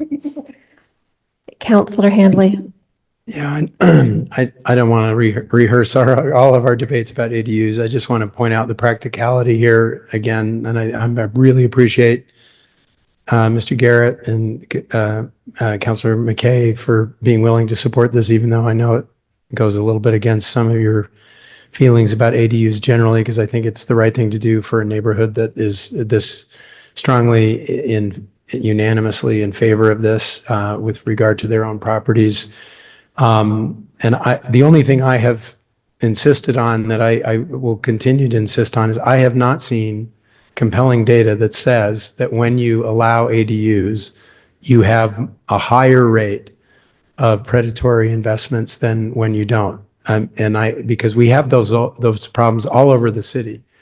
They exist in every neighborhood regardless of their relationship to ADUs. And I'm not yet persuaded that there's a causal relationship there. And yet, in my neighborhood, which is immediately adjacent, we have compelling evidence of a couple of decades that this has actually given the city more tools, more effective tools for enforcement. So it's actually not as hard as it is, as some have said today, to enforce, as I've indicated, because I've said this. I'm reporting what Mr. Pepperoni and Mr. Johnson have indicated, that it's easier to enforce homeowner occupancy than it is, to enforce without that requirement. So that's not the tricky problem. Or over occupancy is a lot harder, but we can know when someone's living in the house and they're the owner, and that's what we're requiring. And these are homeowners who signed this document. So I say, let's do it. Thank you. So, Councilor Christensen.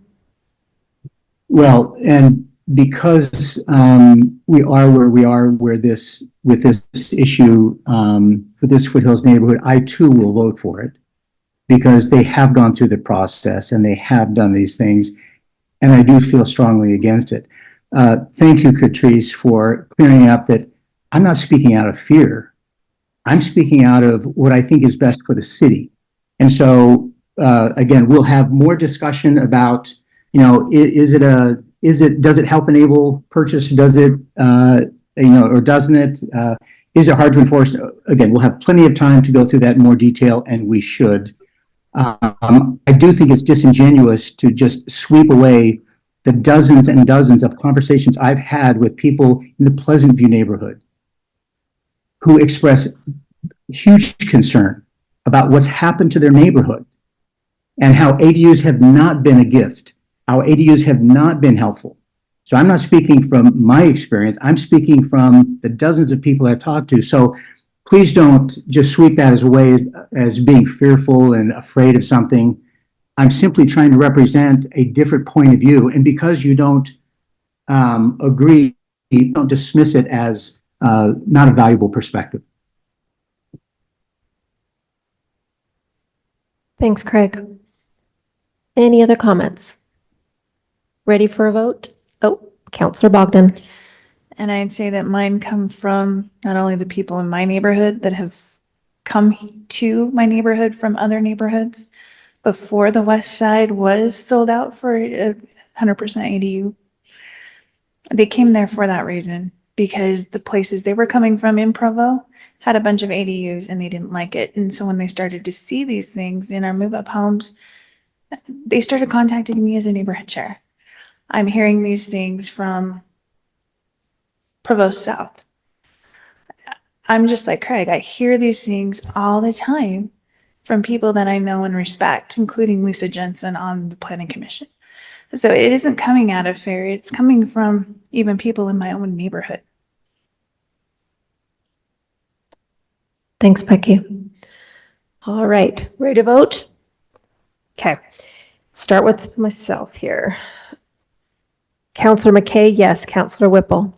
Yes. Councilor Bogdan. Yes. Councilor Christensen. Yes. Councilor Garrett. yes. Councilor Handley. yes. And Councilor Hoban. Yes. That passes 7-0. All right, it's a long night, guys. Okay, this next is an implied motion on ordinance by Ruth. Congratulations. An ordinance amending Provo City Code regarding areas where accessory dwelling units are prohibited. And this is going to be presented by Aaron Ardmore. Or Malia?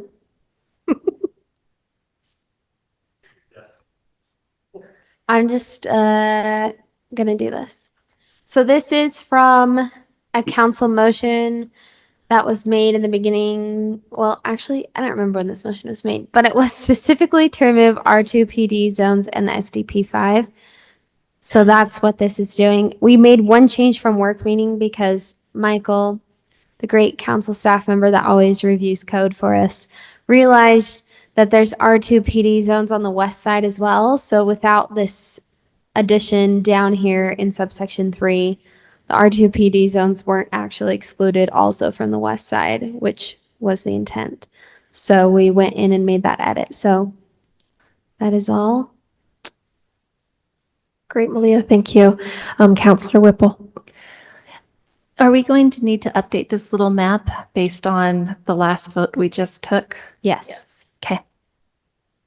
Will that just be automatically included in the change? Yeah. Okay. Any other questions for Malia? Okay, thanks, Malia. We will open this item up for public comment. For anyone wondering, this is just kind of cleaning up some areas that can't be used anyway as ADUs. And so we're just cleaning it up, that it's just more representative of what's actually happening. Feel free, you have 2 minutes. Thanks. I just wanted to give my 2 cents about how I feel about ADUs. Sorry, name. Cheyenne Polson. I live in Provo. I rent an apartment. I used to be a BYU student here. I love Provo. I want to continue living here. I really feel that there should be more options for housing, and I feel like the city has wanted lots of housing options, and that ADUs I feel is a really good way to do it. I know everybody's expressed their opinions about not doing it, but I feel that if we are paralyzed and don't start moving towards some sort of solution, that our housing crisis is just going to deepen. And so I'm glad that we had that little neighborhood open up. That's like really, really great. I feel that's a really good step forward. And I think it'll be really good to see what happens in that neighborhood. Thank you.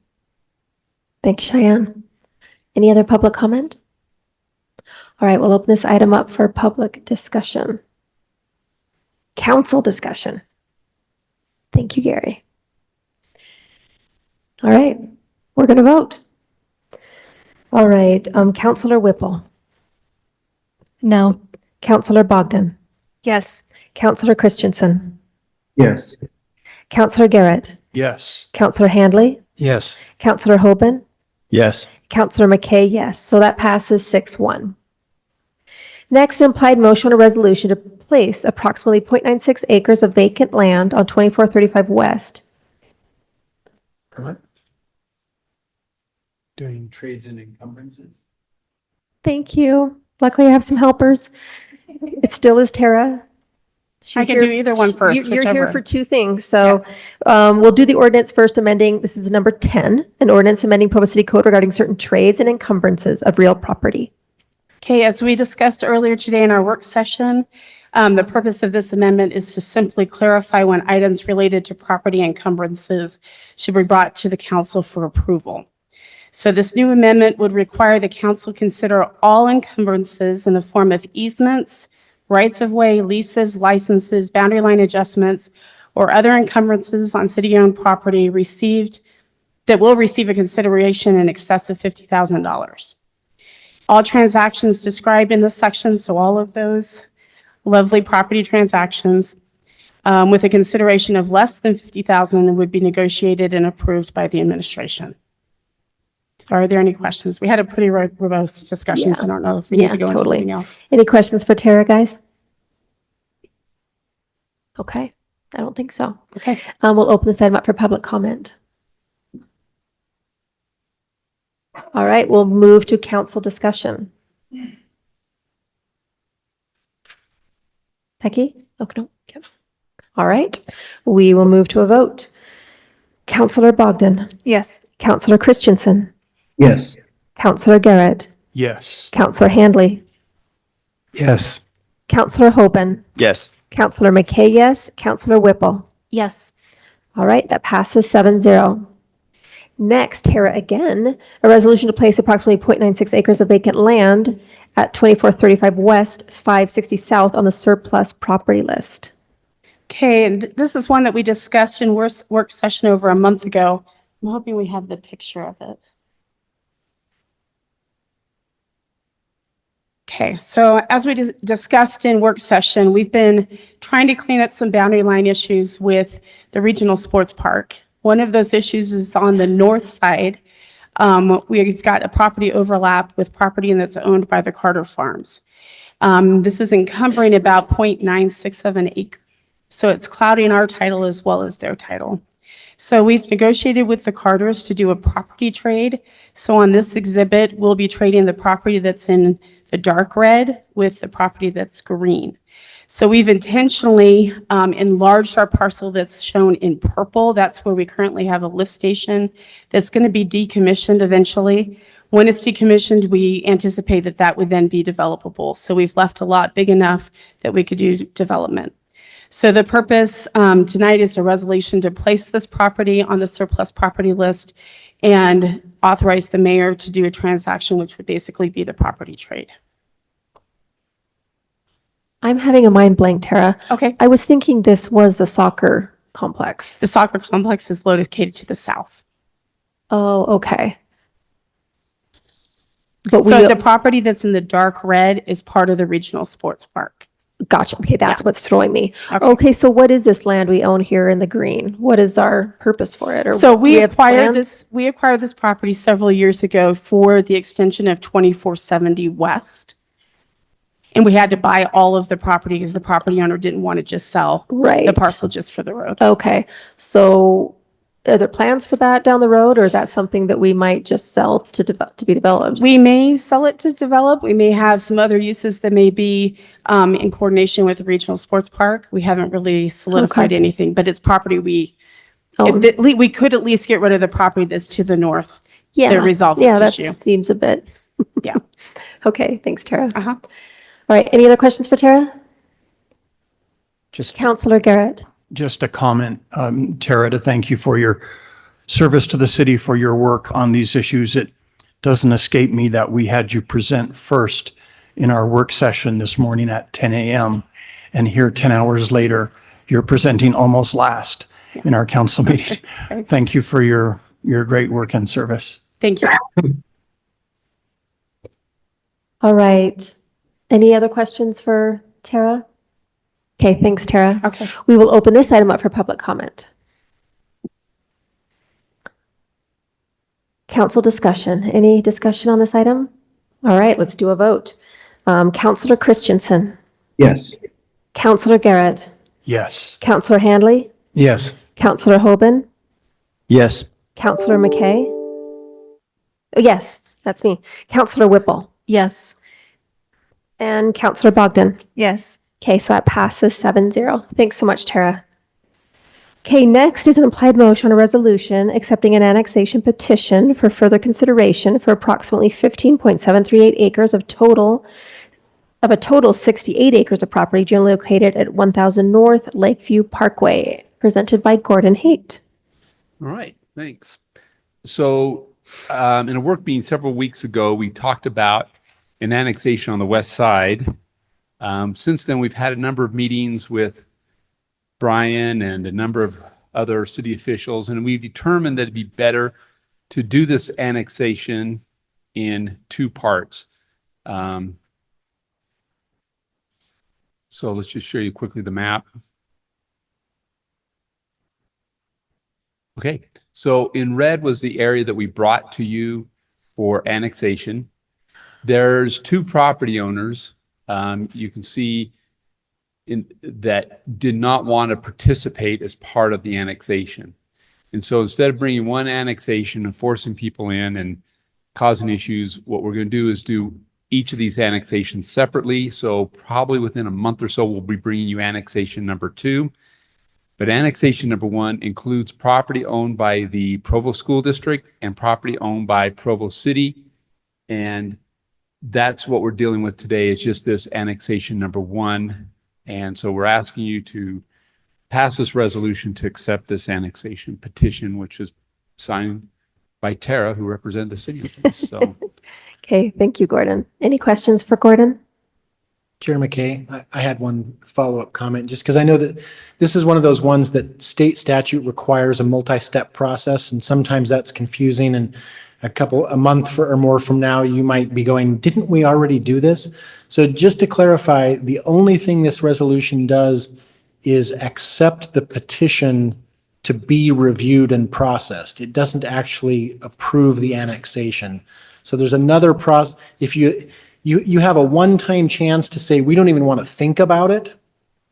And this is you rejecting that chance and saying, yeah, we're willing to consider it. The actual approval of the annexation will come later. Okay, thanks for explaining that.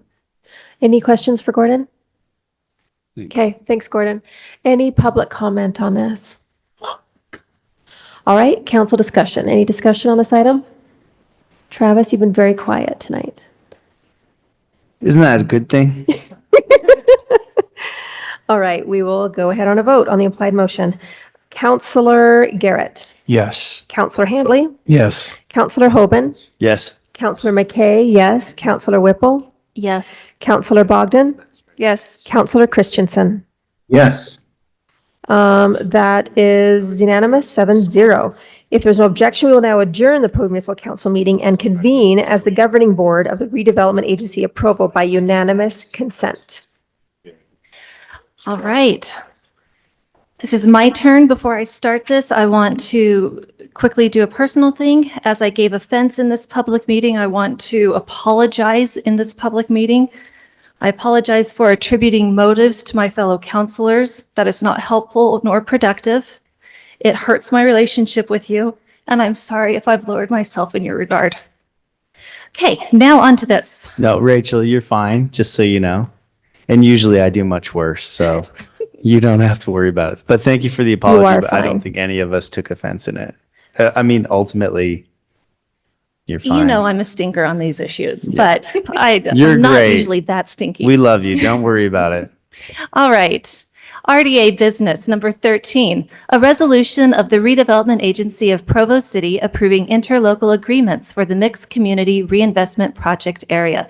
This will be presented by Keith Morley, Development Services Assistant Director. Okay, I think this should be really quick. Just so you all know, this isn't a new item. Last year, we agreed to support some amendments to the redevelopment project area that we were creating around the old Plum Tree Plaza to accommodate the new developer that moved in and to kind of shift the window of when the increment would begin and what it would end to accommodate the fact that they didn't take possession of the property until later, and that allowed them to capture the full increment. So I apologize, just so you know, but these processes take a long, long time. So in the meantime, since we did that, when was that, last fall, we've had meetings with the county and with the school district and with the Water Conservancy District, and then more meetings with them, and then public hearings with them to finalize their agreements so that we could bring them back to you so that you could finalize all of those agreements with this final resolution. So that's what this is. We've already agreed to the terms. You sent us off to go incorporate that language into the agreements with each of the different taxing entities. So we've accomplished that now. They are supportive as well.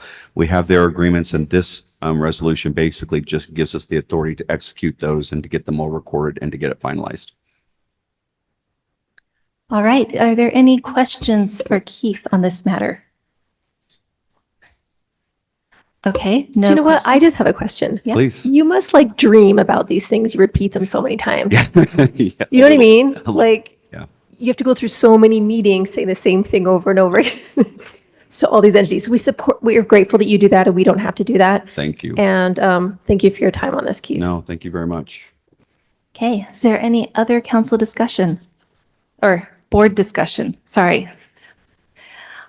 All right. Then we will call for a vote on the implied motion. Board Member Handley. Yes. Board Member Hoban. Yes. Board Member McKay. Yes. Board Member Whipple is a yes. Board Member Bogdan. Yes. Board Member Christensen. Yes. And Board Member Garrett. Yes. Okay, the vote is 7-0. That's unanimous. Thank you, Keith. Thank you so very much for your patience and for your support. All right. If there is no objection, we will now adjourn the governing board of the Redevelopment Agency of Provo by unanimous consent. Thank you. Good night, everyone. Bye, Craig. Thank you.